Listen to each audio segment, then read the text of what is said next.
Hello, friends.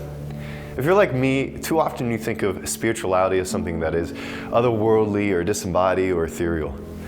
But in the season of Lent that we're entering, it totally gets rid of that notion, because it's in this season that we are confronted with the most fundamental and brute fact of our existence. That the words spoken as the ashes are given our Ash Wednesday in Genesis are, "From dust you come, and to dust you will return." And as the ashes are placed on our forehead, we are confronted that without the life-giving breath of God, we are dust. And dust is dead, and dust is powerless. Traditionally in Lent, we are asked to humbly recognize our own powerlessness, our inability to make ourselves better. And if in the past you felt like Lent has set you up for failure, you may not be wrong.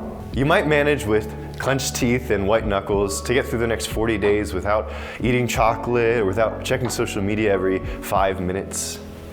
But at the very beginning of this season, you're told you are dust. And that seems like pretty weak encouragement. And what can dust do against Instagram or not eating chocolate? A lot of us would rather die. But isn't that kind of the point?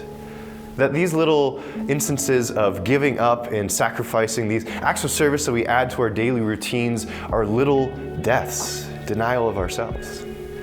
And when we set aside our desires, that we are participating in what Christ calls us to in Matthew 16, which is to deny ourselves and to take up our cross.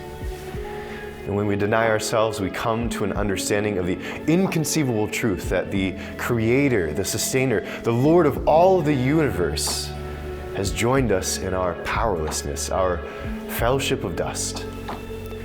In Psalm 22, often called the Psalm of the Cross, verse 15, it says, "My strength has dried up like sun-baked clay. My tongue sticks to the roof of my mouth. You have laid me in dust and left me for dead." And here we learn that what we have always known, that when we enter into these denials, these deaths, we are inexplicably led to Jesus' death on the cross.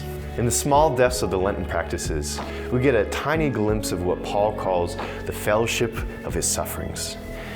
And we can endure these small inconveniences and even the larger difficulties and tragedies of life because we remember that Christ endured the cross for the joy set before him. And so I pray that we may have that joy as we participate in this season ever present in our hearts.